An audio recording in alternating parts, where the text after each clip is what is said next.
Hello. Right, we're on. Hi and welcome.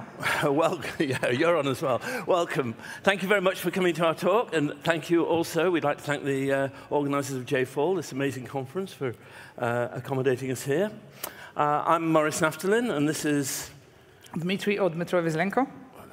I'm really happy to be here. Apparently, it's one of the hardest conferences to get in as a speaker. About one in 10 papers accepted. It's just crazy. Yeah. Much easier to get to DevOps, by the way. And still they selected us. So we're here for a session this morning, which is just like some entertainment and a bit of interaction. We'll try and keep you on your toes, and we'll try and have some fun. We've got a couple of introductory slides. Something important to say before we start. That's not about us. I'm putting up this stuff because, for a reason, as you'll see. I co-wrote a book on Java generics and collections in 2006, believe it or not. So that was a while ago, and then I wrote one on for Java 8, and then I did various other things as well, which aren't so important. But the major reason why we're here today is because the Java 21 revision of Java generics and collections is going to come out in, this slide used to say 2023, but I altered it this morning. So that's all kinds of new and interesting things about collections in particular that's going to be in that. Right. Yes, and I'm an independent consultant and chief organizer for JCrit and JAlbon conferences. If you've never been to one of those events, I really encourage you to try. It's totally different experience. Like a normal conference, lots of fun. You see some pictures on the screen that signify that. And Maurice here is an organizer of one of those events in Edinburgh. Right. So unconferences are, I urge you to get interested in these. These are events which combine social and technical interaction in equal measure. So they're enjoyable events because, as you can see from the pictures on the top, we have fun and we go on outings and that sort of thing, but we also talk a lot of technical stuff. So they're a really good way of actually meeting very knowledgeable people who come to them on a very informal basis. So we've got this thing called the J Unconference Alliance, which is kind of a bit stale for this year, and I'm just updating it right now for next year, where you can apply to join various unconferences. There's a few of them.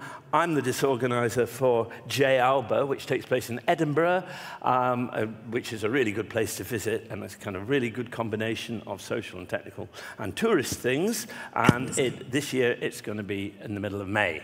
So please get onto that. Okay, I think that's probably enough for the introductions. So we're going to talk about collections today and try and puzzle you. And we're going to actually really puzzle you. You need to give us what you think is happening with all of these puzzlers. So that's the QR code. And please sign up to that so that you can vote on the very important things. It's going to be interactive, so we really need your participation. It's not going to be fun if you don't. So try to grab that QR code or enter the number. Right. Either will work. Okay. Okay. If you didn't get that, then it'll be then the number, the URL, and the meeting number will be on subsequent slides. So let's get into it. We just are going to look at what there are, what various programs will print when we try and run them. First one, what does it print? Okay, you're going to explain this one, Dmytro. All right, so we have public static void main. It's an old Java, but anyways, let's look. String array. So 3-element array, quite easy. We create a list out of it, no big deal. A list of 3 elements. We have an int array, 1, 2, 3. A list of 3 elements, no big deal. And we print string contains 1. Yes, it has 1. So it should contain 1. We add a comma to it, probably very important. I don't know. And then int list contains 1. I mean, it's a no-brainer, right? It's like a Java junior developer assignment. It has to be true and true.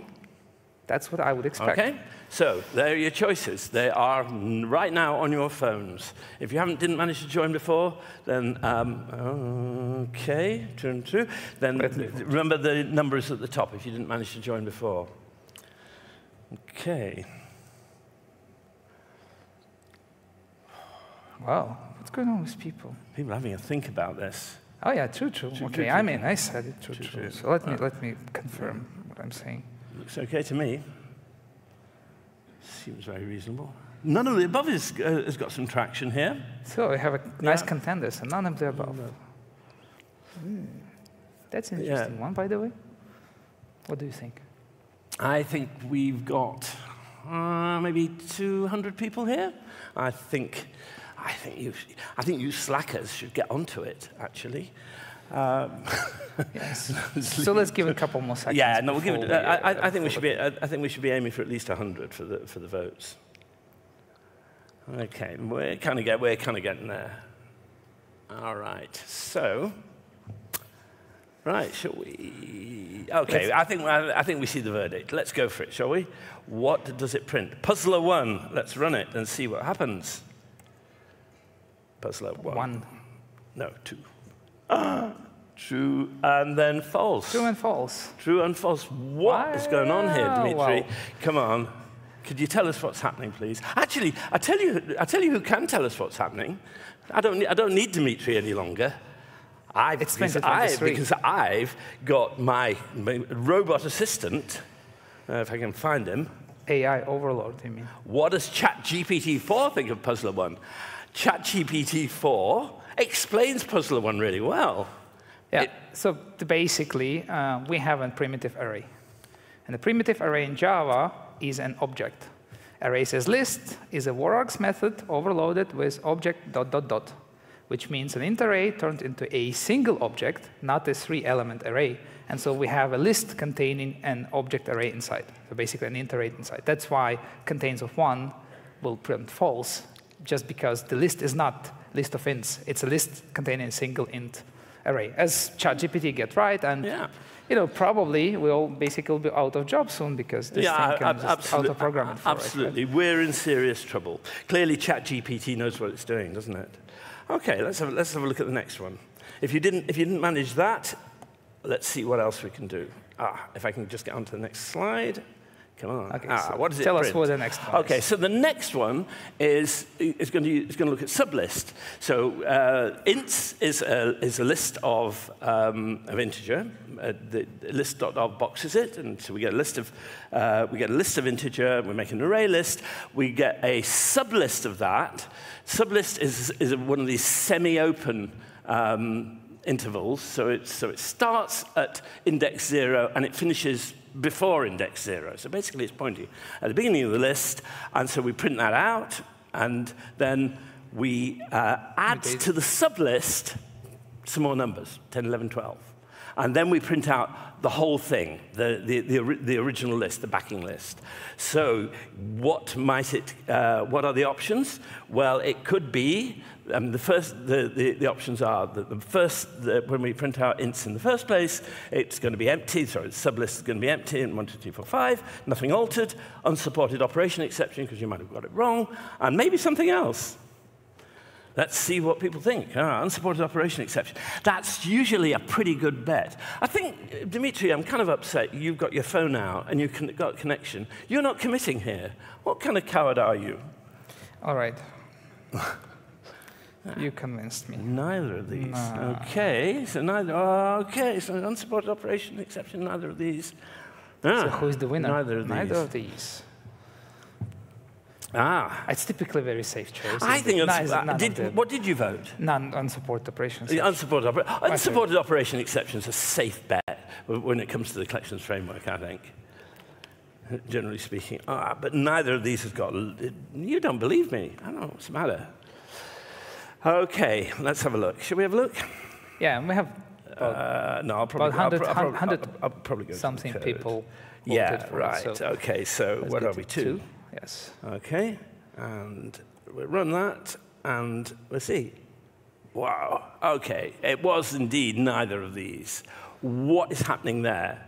Well, we looked this, so the sublist is a view onto the list. We've got lots of these views in the collections framework, and a view is basically looking at a collection or a part of a collection as though it was something else. So we're looking at a part of this list as though it were a list, And the part is the empty bit at the beginning in this case. It's kind of weird, but the nice thing about sublist is it's fully transparent. Anything you do to the sublist will reflect onto a backing list, and anything you do to the backing list will reflect onto the sublist. It's one of the very few views in the collections framework which just really is completely transparent. So the 10, 11, 12 that we added in there got added to the sublist at the beginning. Let's have a look and see what GPT thought of that. If I can... You have your new assistant. Problem. There we are. I got that right as well. Isn't it great? Yeah, I think we really are in trouble for our jobs, right? 10, 11, 12, 1, 2, 3, 4, 5. I'm pretty sure I won't be consultant any longer. Yeah, right, okay. ChatGPT. Well, it's all right for me, because I don't have much time ahead of me anyway, obviously. OK, let's see what happens with this one. We're on to handling of, it's handling of nulls, basically. OK, so we have a string array, ABC, and null. So 4-element array. We create a stream out of it with stream of, and convert to list. This is using this new fancy toList method that added in whatever Java 19, or God knows when. And then we print the size, and then we create another list, and we print the size. Okay. It's a 4-element collection each time, so my guess, 4, 4. Who agrees? Please vote. Seems OK to me. We're just taking that array and dumping it into a list each time. OK? Right, so 4, 3, 3, 4, unsupported operation exception, none of these. OK. So none of these, again, is getting traction. Maybe at least here. I don't understand the skepticism about unsupported operation exception. I mean, it always looks like a safe bet to me. Look, the 3, 4 going to win. Let us see. I'm not convinced. I'm putting my money on none of these. How did you vote? Of course, 3, 4. I want the 3, 4 to win. I like pink. You like pink? we're betting on the pink here. I think that's probably a good guess. Mentimeter assigns these randomly. And actually, do you know what? I think I'd probably, before I prepared this talk, I probably would have done as well as Mentimeter if I'd just stuck with one color. OK, so we've got like 100 votes, 100+ votes here. Yeah. Shall we have a look? Yeah, let's run it. Let's run it. This is 3A. Okay. So this is 3A. Thank you for that. 3A. So let's look what happens when we run this program. OK, and I've run the wrong. That's right. I've run the right one. Yeah. Okay. Null pointer exception. Null pointer exception. So people who voted none of the above, great job. Now, why do we have null pointer exception? And that's an interesting one. As Maurice alluded to, it's about null handling. So stream of came up in Java 8. Very tolerable to nulls, no problem. List of, on the other hand, is the stuff that appeared in JDK 9, I believe. Mm-hmm. Those are nice collections that are immutable, but they disallow nulls. So what happens when you create a list of? At that point, that call will fail. Good luck if you try to use that with like external input, because you don't know if there is null or not. So that's something to keep in mind if you use newer API. Yeah, this business with nulls, it's a bit tricky. Let's see whether GPT knows about this. If I could persuade it. I always have this trouble getting onto the next slide with this. Come on, you can do it. No, you're not. I think you're in the wrong window. No, I know. GPT says, still boringly right. OK, so I mean, my conclusion at this point is we're out of a job, right? GPT definitely knows what we're doing better, knows what we're doing better than we do. Clearly, Stack Overflow is a reliable resource. OK, next one. This is also nulls as well. What does this one print? So we've got an array string again, and this time we're putting it into a list using arrays.asList, and then we're going to call the remove if operation, which takes a predicate. And the predicate, in this case, is testing whether the thing is null or not, and it's going to remove from that list the null. So the question is, well, it's not a question, really. It's obviously going to remove the null, and the answer is going to be 3. And if I had my phone out, then I would be voting 3 as well. Let's see whether I can persuade this thing. Aha. OK, so your choice is, did it take it out? 4. Did 3. it give it? Did it failed to take it out 4. Did it take it out 3? Unsupported operation exception? Could be. Oh, OK. We have 4 and 3, actually. Do you know? Kind of. Wow. Do you know? So 3 is winning. OK. So people here believe in the power of JDK. Standard library all the way. Well, you want to use new features, right? You have remove if. We take a lambda. We use absolutely. What called method reference, right? Very nice. 4 is null. That expects an object. We have a null inside collection. ArrayList list allows nulls because this is an ancient API. So quite sensible. Right, let's take a look. The pinks have it again. Right. Which one am I looking at? What am I on? 3B? 3B. OK, thank you. I do need to be told these things. I told you unsupported operation exception is a safe one. It's a whiz safe one. So what's happening here is that this is an issue of views again. Remember I said when we looked at the sublist that it was a particularly powerful view? It can do basically everything that you write to the sublist, every operation you do to the sublist goes straight onto the backing list. But in the case of a list that's been created with arrays.asList, that's a view on an array. It's making an array look like a list. So you can do things like, for example, you can set elements in it, because you can set elements in an array, and you can iterate over it, because you can iterate over an array. But something you can't do with an array is alter the length of it. And removing an element from a list would be altering the length of the backing array. So you're not allowed to do it. Yes. Sorry. So it's like these views are all different. In what think of it like support. a read-only view. So when you create asList, it's a non-modifiable list at that point. And that's ChatGPT, again, has it exactly right. The list is provided by arrays.asList, which does not support structural modifications.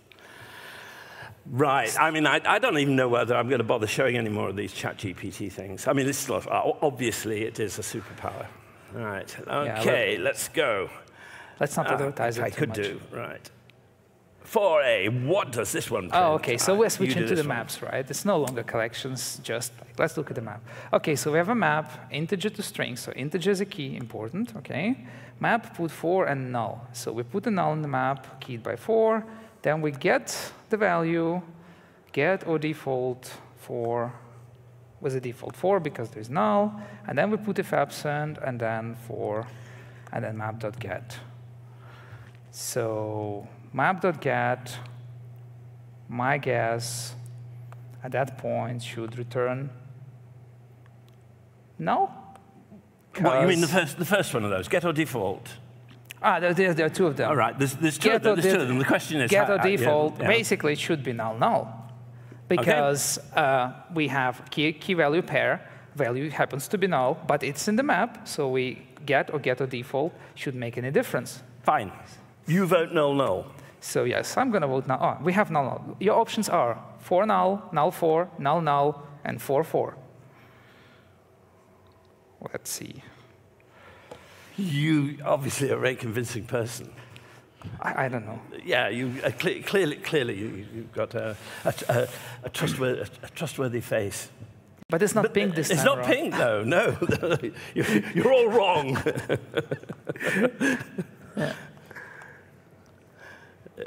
I would bet on pink again if I was you. I definitely would.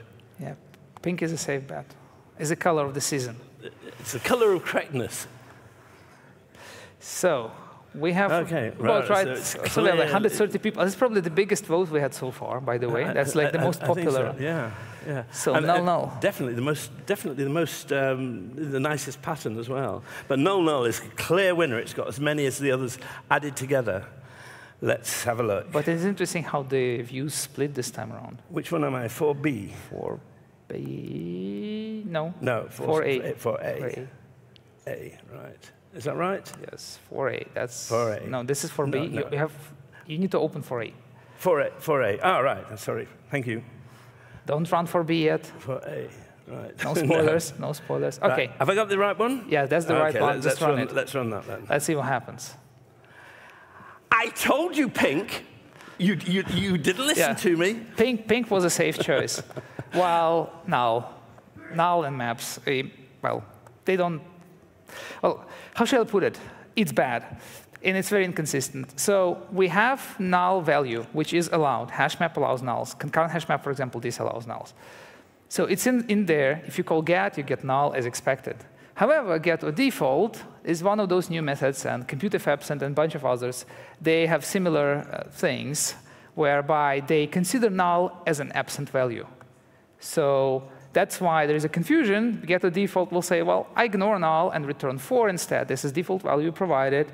And get says, you know what? I'm going to get a value out of an array, and it happens to be null, so it's 4 null.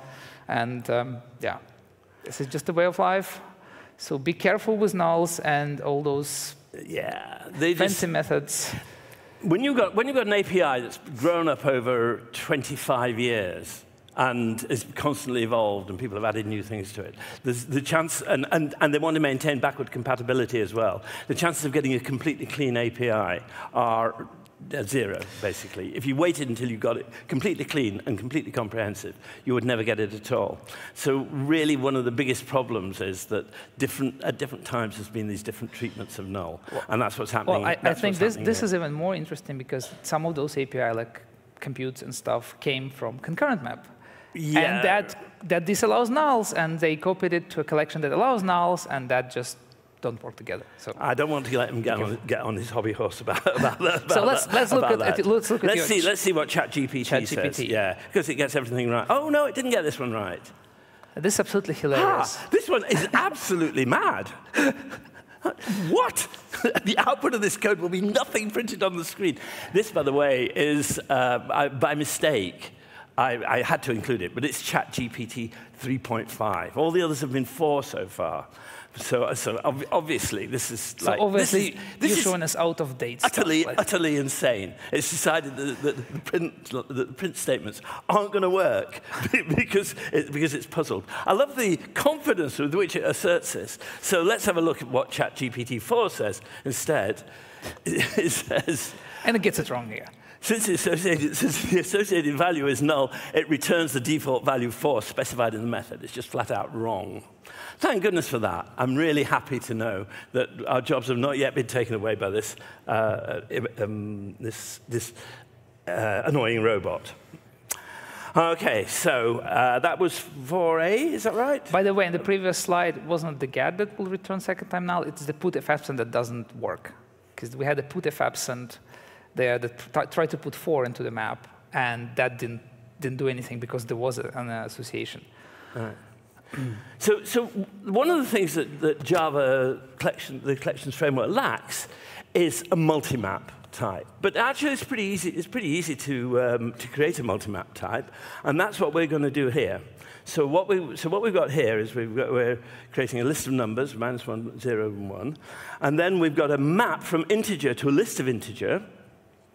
And we're creating a new hash map for these. And then we're iterating over the numbers, and for each one of them, we're putting, if absent, because they obviously will all be absent, we're putting a new array list into the map. And then when that new array list, which is returned from put_if_absent, we're going to add the number that we first thought of, the member of the list that we were looking at. So I think that we're going to get a map which maps -1 to an array list containing -1, 0 to an array list containing 0, and 1 to an array list containing 1. Are we good with that? Yeah. OK, let's do it, shall we? So map.getZero should be 0. Well, -1. So why did we change? You made me change that. So 0. Yeah, it should be -1. No. It should say -1, shouldn't it? It's definitely going to be neither of these. I got that wrong. That's because we made a last-minute alteration. He made a last-minute alteration. He always blames me. Yeah, with good reason. 0 should map to an array list containing 0.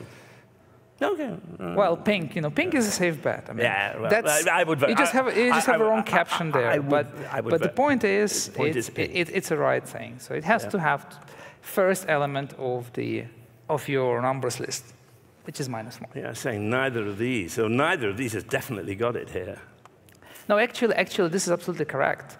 Because map does not have index access. You access it by key 0. For key 0, you expect the list containing 0. This is absolutely correct answer.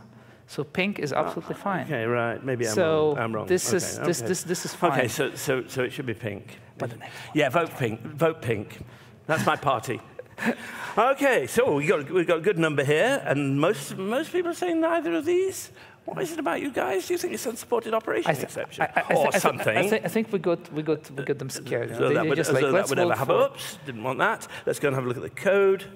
So the code is 4B. 4B. Thank you. Let's see how to do that. Okay. So that's 4B. Sugar. I forgot. Put if absent returns the old value. It's the wrong one. We chose the wrong map operation. It returns the old value, and the old value was null. So, well, put if absent will not do anything if there is a key in the map. This is an empty map, so the previous value is null, because Java doesn't have anything else to represent nothing. It returns null, and we add into the null with add, and of course that fails with null pointer exception. And you see we have at least nice return value of map put if absent is null. Yeah, it actually tells us what's going on at least. Okay, so let's see what GPT has to say about this. Next one. Right, so we did that. Put if absent, it says returns the current list associated with the key. It's just like flat out wrong. So I read the manual, guys. I mean, some of these mistakes that it's making, you think, well, okay, it's kind of a high-level concept, and maybe it wouldn't exactly pick this pattern up. But this one, all it needs to have done is have read the Java doc. Who needs Java doc? You just read the Stack Overflow, and you get obviously all the right answers from there. So the problem with this example that we just had was that put if absent returns the old value. And what we really want is the new value returned. And the thing that will do that is compute if absent. So that's what the next one does. Yes, so basically the same example as before. Same example. Everything is the same. The only difference, we are changing from put if absent to compute if absent. Yep. And this time we're going to get a new value, and we're going to add to it, and we're going to ask by 0, and we should see 0. Okay. Right. Basically pink. I guess, right? Yeah, pink. Let's see what it gets. So you definitely -1 is 0. This is where it is confusing. Yeah, this is the last minute edit. That's the alteration. So vote pink because this is the correct thing. Yeah. Vote pink. Illegal argument exception. Come on. Why would you get an illegal argument exception? I don't know, if we start arguing, and I was throwing an exception. There's plenty of illegal arguments coming from the front for you here, that's for sure. I mean, illegal argument is winning. I think it's just a safe bet. It's always red now. It used to be pink party, but like the views of people have changed. Okay, so we are less than 100. Let's illegal argument exception has it. So I want to ask these people who say illegal argument exception, why are you saying that? No answer. Just to guess. Because it's a coin toss. Well, you cannot coin toss the 3 answers, right? So you cannot even draw a coin. But we have kind of tight race. Well, pink is getting there. I still think pink. Okay, let's have a look. Yeah. 4C, right? 4C, yes. 4C. I mean, what could possibly go wrong? And it's illegal argument exception. Well done, you guys and girls who got it right. Why is it an illegal argument exception? What's that about? Well, that's about map compute if absent. Well, not actually compute if absent. You see, we don't supply an array list ourselves like we did previously. We did new array list. We do array list ... new, well, : new, which is basically a method reference to a constructor that has to match the signature what compute if absent expects, and it expects a function getting an integer and returning a list. That's what compute if absent expects. It expects a function, in this case, from integer to list. There is a constructor that does that. Yes, and that constructor on the list accepts a capacity. So you can create pre-sized collections, say I want 10 elements or something like that. The problem is our size in this case is -1. So we are failing with -1 illegal capacity. Have we stayed with vanilla Java constructor, new array list, we would have been found, and the code would work, but... Now, I have to say, to everybody who got a legal argument exception and knew that was the reason, good for you. Great job. Let's check the ChatGPT. Let's see what ChatGPT has to say about it. ChatGPT totally misses the point. It knows that ArrayList :new is a method reference to the ArrayList constructor, and it's not interested in which ArrayList constructor, so it says, fine, this will work okay. You think it would actually just like run the code or something, but no. I don't think it does that. Okay, so let's look at what we have next. What do we have next? We've got something completely different now. So we've got we're away from maps and all that and nulls and all that stuff. We've created a hash set with containing 3 strings, and then we've got then we're creating a tree set, and tree set takes a comparator when it can take a comparator when it's created. It can just use the natural ordering of its elements, but in this case we're saying we want case-insensitive ordering, and that means that A will be less than B no matter what the case is of A and B. So the tree set's organized a bit differently. That comes from a string, by the way. Yeah. And sorry, it's a static field in the string class. And then we're adding A, B, and C in uppercase to the tree set, and then we want to check, is the tree set equal to the hash set? And obviously the tree set is going to be equal to the hash set because we're using case-insensitive order. And then we're asking, does the hash set equal the tree set? And obviously, since equals is commutative, and if the tree set equals the hash set, and the hash set's got to equal the tree set, then that's got to have the same value. So true. Pink should be true, I think. See what you think. But we're giving you the alternatives. True, false, true, false. None of these. OK, yellow. None of the above. No. There is people will not take my advice. I've told you pink, yet still. No, but pink, look, it's true, obviously. What can none of these be in this case? I want to know. Out-of-memory error? Stack overflow? That's an interesting... unsupported operation exception, that's my vote. No, I mean, it's equals. Add all and equals. What's unsupported by that? But maybe the way we construct the hash sets, maybe the constructors are wrong. Maybe we are lying to people. Maybe it doesn't compile. That's possible. Maybe we could always have things that don't compile. Yeah, no. I mean, one of the things that we taught ourselves that when we do this, we're not going to show you code that doesn't compile. So that will not be the case. But we have clear winner, none of these. None of these. Okay, let's run the example number 5. Let's see what it looks like. 5. Yeah. True, false. So equals is not commutative after all. Who knew? Who knew? So, oops, that's, how did I do that? I must have gone past one. So let's go, sorry about that. Yeah, so let's go back, let's have a quick look at the code here. So what's happening here is that tree set is using, as far as it's concerned, each one of those elements, the lowercase a and the uppercase a, are the same. The case-insensitive order says, as far as a comparator is concerned, the comparator returns 0 when it compares those two elements. So as far as tree set's concerned, they are equal. When hash set does that comparison, they're not equal. So that's where you get true, false from. So this is an interesting feature. Actually, what ChatGPT has to say about this is remarkably on point. It says, this illustrates the subtlety. I couldn't put it better. This illustrates the subtlety in the contract of equals for set implementations, which you will not read about in the documentation for set, by the way. The method for comparing elements must be consistent across the sets that are being compared. In this case, the tree set with the case-insensitive comparator considers the sets equal, but the hash set with the default case-sensitive comparison does not. So mixing them together when they have different equivalence relations is just doesn't work. There's nothing wrong with a lot of people think it's a bug in tree set that you lose duplicates because they compare as equal. even though they're not equal as the equals method sees it.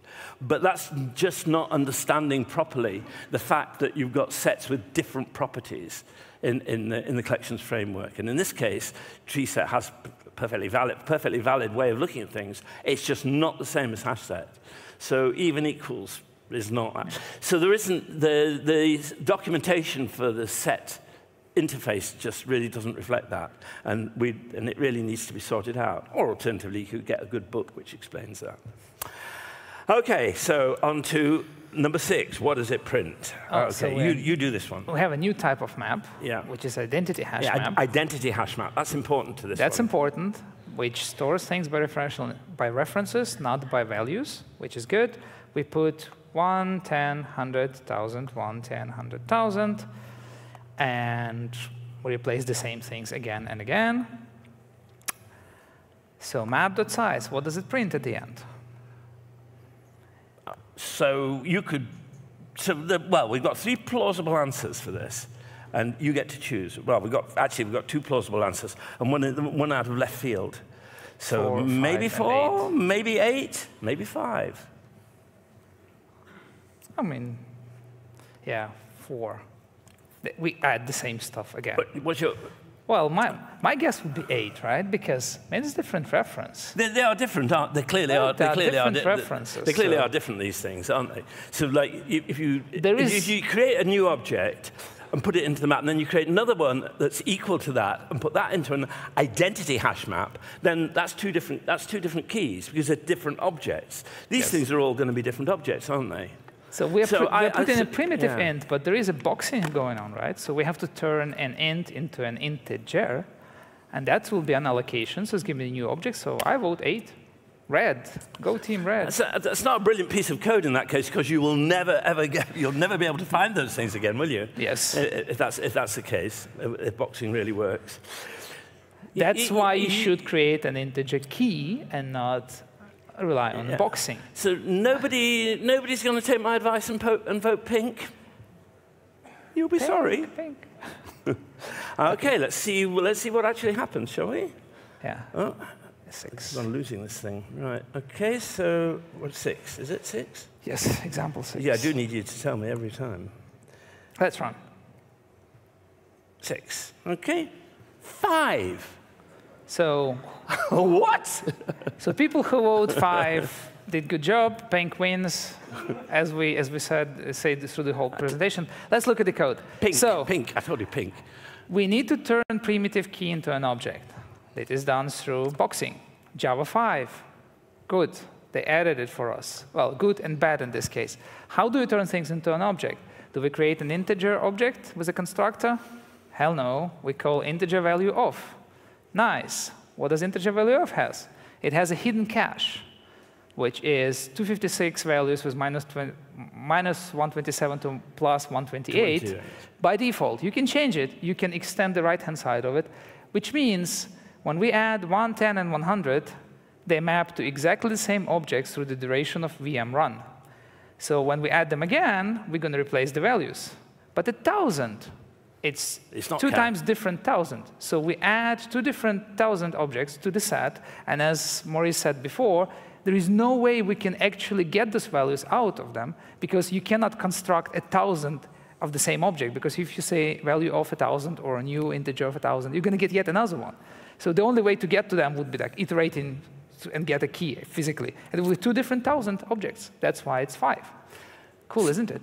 So you don't actually really know the answer to this, because you could be working on a VM implementation which caches more than those 255 values.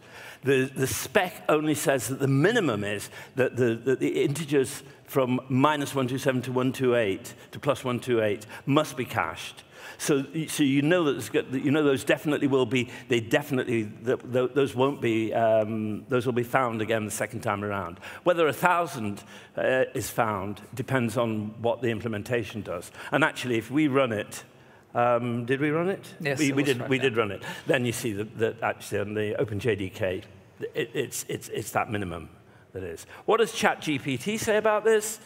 ChatGPT is totally confused. It says it knows that the identity hash map treats each key as distinct because it uses reference equality, but it still says when you run this code, it will print the value 4 to the console, indicating that there are 4 distinct keys in the identity hash map. So I think it's just not. It thinks that those int values that we put there are just always going to go to. It's just not thought about the caching issue at all. And I don't even think that it's not even thought about auto-boxing. It's just like, so I don't know, is what it's saying there. It seems like they're talking about references, but then treating it as a normal hash map, where it's a value equality. Like they're new objects. OK, 2 more to go. This one, 7. What does it print? So we've created a linked hash map using the ChatGPT said, oh, I don't know about this new linked hash map method, but that was understandable because it is quite a new method. It's a static method, and it's going to it allows you to supply the number of elements you want, rather than the complicated thing you used to have to do, which included the load factor, which really wasn't very helpful. Then we put A, B, and C in there in that order.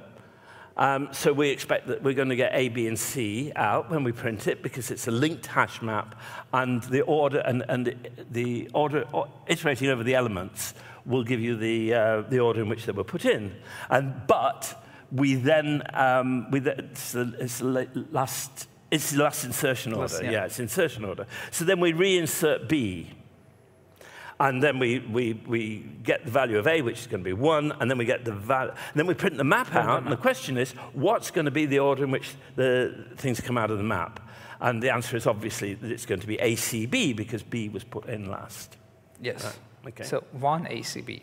1 ACB. So we want to give you all the possible options. So 1 CB. So 1 ACB. 1 ABC, 1 ACB. None of these is definitely a winner. So the red one. I vote pink. Vote pink.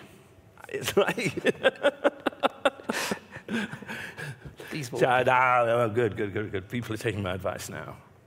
No, none of the above going to win.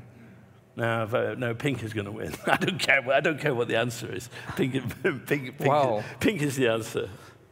Pink is the answer indeed.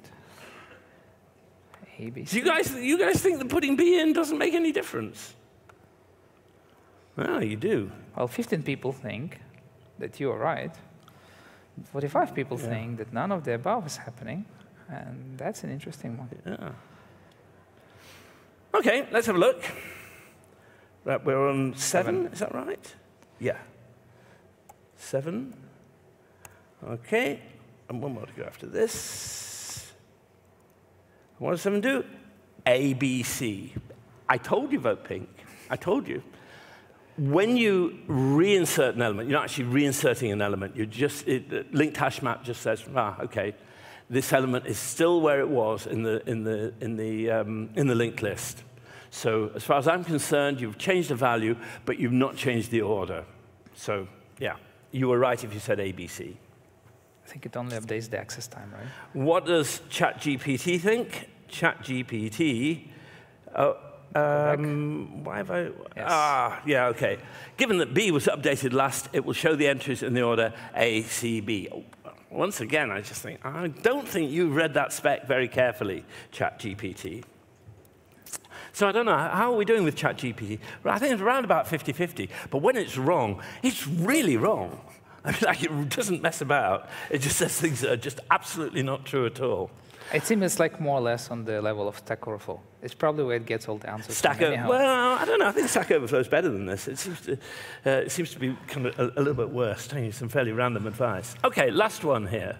We've got a list of. We've created a list of integers with the first line. Then we've got a list view of an array.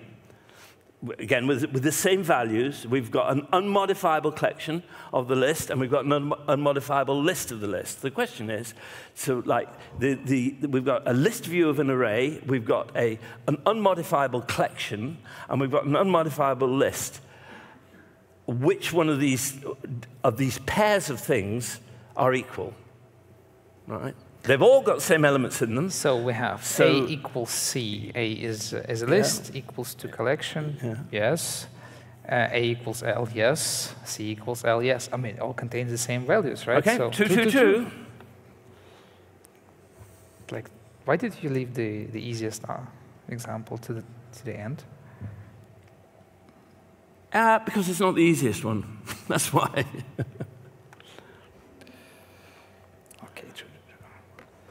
Yes, true. Oh, vote pink. Pink is good. Pink's doing quite well. Unsupported operation exception. Because there's the view, right? So there must be unsupported operation. You know, I'm going to put the conclusion, and we need a new slide for the conclusions. It should say, you know, like, be careful about nulls, be careful about method references, vote pink. So pink is definitely winning here. It's going to be example 8. Okay. 29. Yeah, we're about 100 people. Yeah. Okay, right. Let's have a look. Last one. Let's see what happens for the last one. Oh, pink is definitely well ahead here. False, true, false. Puzzle 8. 8.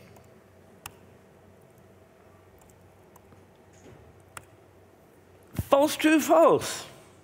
Well done, all you pink voters. Good job. It's really pretty straightforward. A list is not equal to anything that isn't a list. Right? It doesn't matter what the elements in it are. If it's typed differently from a list, then it's not. Then it won't be equal to the list.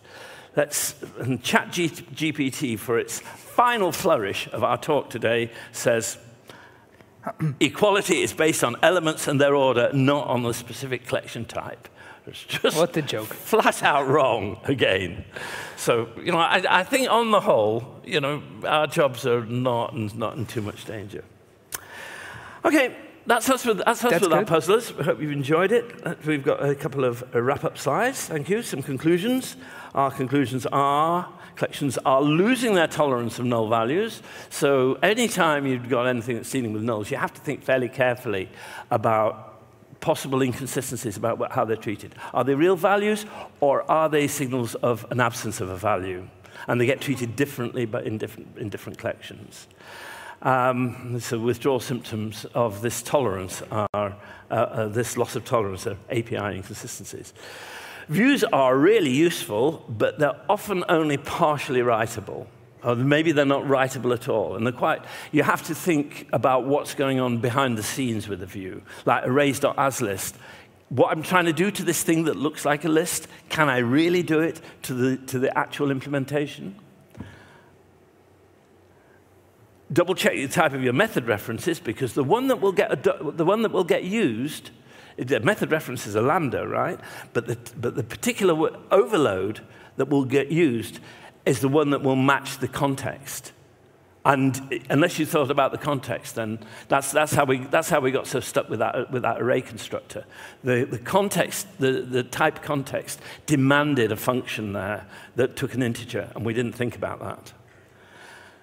Don't trust annoying robots that haven't read the manual, and it doesn't matter how definitely they assert something, they're really quite likely to be wrong still. We'll probably come, if we get another talk accepted next year, or we're doing something like this in a year's time or 2 years' time or something, maybe it'll be really boring because it'll get it right all the time. And that would be quite depressing, I think. Have fun, because that's a really good idea. And the most important takeaway of all is vote pink. Buy the second edition of the book on because all the wisdom of that I know of the collections, and that Stuart Marks knows, who maintains the collections library, will be in that book. So thank you very much for your attention. Thanks for coming. We're pretty good.